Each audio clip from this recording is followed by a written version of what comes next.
A governança colaborativa é a governança em rede, né? Redes multi e pluriinstitucionais, quer dizer, são arranjos que compreendem estruturas estatais com estruturas não estatais e mesmo entre estruturas privadas, com o propósito de atuar sobre um determinado problema público, né? Então, essas redes, elas reúnem elementos hierárquicos, né, coercitivos e mandatórios, mas também reúnem elementos puramente cooperativos, né, que se baseiam num cálculo de ganho conjunto de valor adicionado, agregado da cooperação, da colaboração, e de como esse valor é distribuído entre as partes que a geram.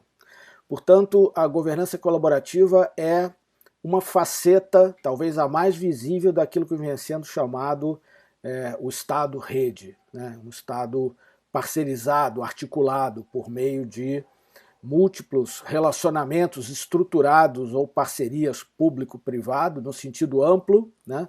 Não apenas o público com empresas privadas, mas estruturas do poder público com organizações não governamentais de uma grande diversidade de formas e de tipos, né? Parcerias público-público, né? Que são muito comuns dentro das esferas de governo e entre essas esferas de governo, várias formas de parcerias público-público interfederativas, né? E parcerias privado-privado para atuar sobre o trato de problemas públicos, né? Fundações, ONGs e entes privados que se reúnem em torno de causas e de apoios a determinadas questões públicas, né? O que justifica a eclosão desses arranjos cooperativos colaborativos, né?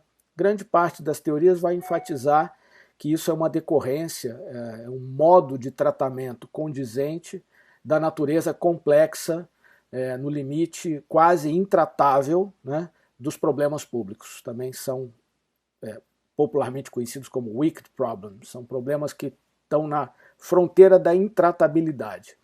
Então, essas características de problemas quase intratáveis,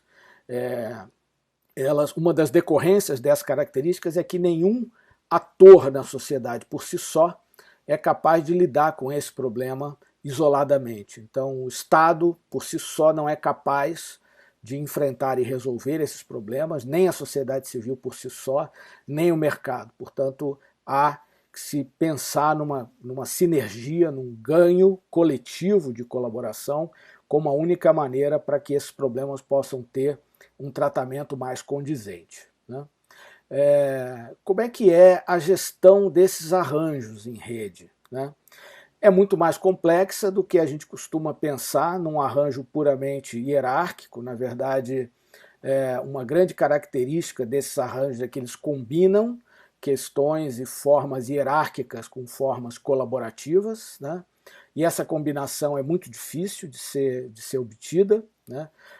O professor Agranoff criou um neologismo de que esses arranjos são colaborarquias, né? Auto-organizadas, quer dizer, não são arranjos caóticos, mas não são arranjos puramente hierárquicos, nem puramente colaborativos. E essa distinção entre características hierárquicas e colaborativas é muito difícil de se lidar, mas é possível, né? Então, é possível que haja parcerias com organizações, como eu mencionei, né? Mas é possível também que haja parcerias com indivíduos, né? Tanto para decisão quanto para ação, né?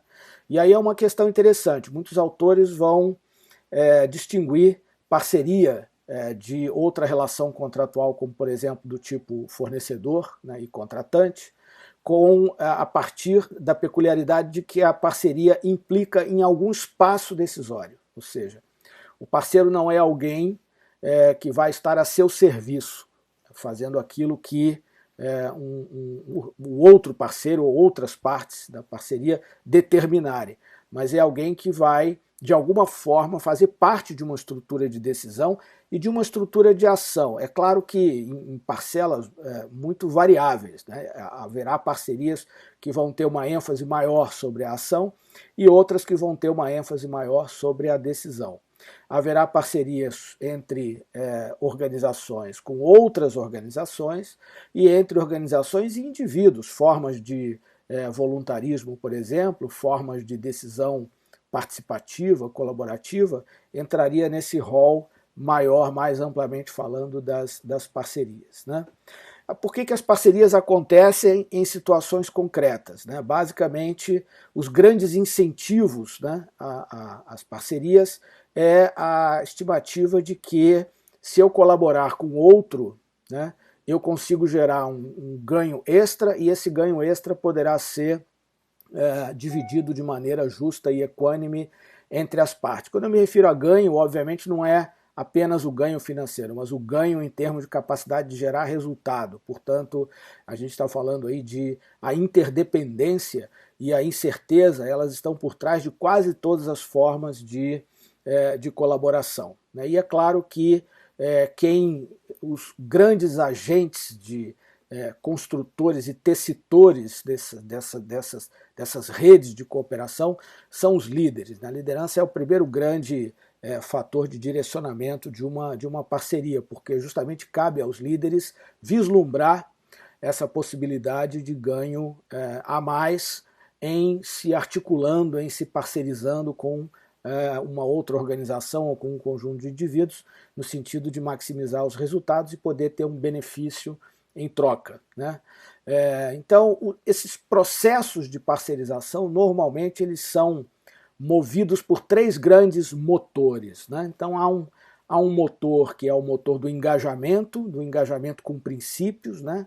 Baseado numa afinidade de causas, quando determinadas partes se reconhecem como portadoras de determinados valores em comum, conseguem elaborar entendimentos a respeito de determinados problemas que são compatíveis, que são entendimentos complementares, né? E debatem e deliberam a respeito de uma determinada linha de ação, né? Portanto, esse é uma parte fundamental do nascedouro, né, das parcerias, né? Essa etapa de reconhecimento, de aproximação, de deliberação e de determinação, vamos fazer algo juntos, né? Isso dá vazão a um segundo motor, uma segunda engrenagem, vamos dizer assim, do processo colaborativo, que é a motivação compartilhada, ou seja, isso para que a parceria avance, isso dá margem a um processo crescente de construção de confiança, que eventualmente pode ter altos e baixos, mas na média tem uma curva ascendente, né? De entendimento mútuo, né? De geração de legitimidade, de aceitação recíproca mesmo, e principalmente das diferenças, e de comprometimento crescente entre as partes no sentido de fazer algo junto, né? E a terceira grande engrenagem, o terceiro grande motor de uma relação colaborativa é a capacidade de atuação conjunta, né? Então é preciso que haja entendimentos que cheguem no nível dos procedimentos a serem executados pelas partes, tá certo? Procedimentos operacionais, ou como trabalhar junto, né? O papel da liderança, novamente, né, é fundamental no sentido de assegurar que esse direcionamento seja mantido dessa forma, né? De novo, imaginando as três engrenagens: o engajamento com princípios, a motivação compartilhada. O papel do líder não se esgota em nenhuma dessas etapas ou dessas engrenagens por si só. Pelo contrário, o líder é o grande azeitador dessas engrenagens, né? A geração de conhecimento, os recursos necessários, questões de cultura organizacional, quer dizer, tudo isso é muito importante ser levado em conta. Então, o que se acredita é que o processo de colaboração, ele perpassa por essas três grandes engrenagens e ele resulta no desenvolvimento de ações conjuntas, né? Fazer com, né? Não fazer para. Isso é a característica principal da parceria, né? O fornecedor faz para, o parceiro faz com, né? E a parceria é sempre o terreno do vamos combinar, né? A hierarquia é o terreno da regra e da determinação de um sobre outro. A parceria é o terreno do vamos combinar juntos o que vai ser feito, como vai ser feito, né? Então isso dá como grande produto da relação colaborativa ações conjuntas que, obviamente, espera-se que vão gerar efeitos, né, não só em termos de impactos, de consequências, da efetividade dessas ações, no contexto onde essas ações ocorrem, mas também vão gerar aprendizado colaborativo e fortalecer cada vez mais as partes, né? Então, isso tudo foi dito de uma maneira muito resumida. O mundo das parcerias não é nada fácil, né? Há muito pouco conhecimento gerencial efetivo a respeito do mundo das parcerias. Nos últimos 150 anos, a literatura gerencial tem produzido conhecimento para se gerir hierarquias, não colaborarquias. Então, há sempre um processo de aprendizado em curso em cada uma das experiências colaborativas, né? E obviamente que há um espaço imenso para a inovação e para a geração de conhecimento. Então, novamente se acredita que, muito embora às vezes seja mais difícil se manter uma relação colaborativa do que uma relação hierárquica, mas para tratar e para lidar com problemas de alta complexidade, as soluções simples e hierárquicas não funcionam. Portanto, a realidade ela clama irremediavelmente por uma governança colaborativa cada vez mais efetiva. Era essa a mensagem que a gente queria passar aqui.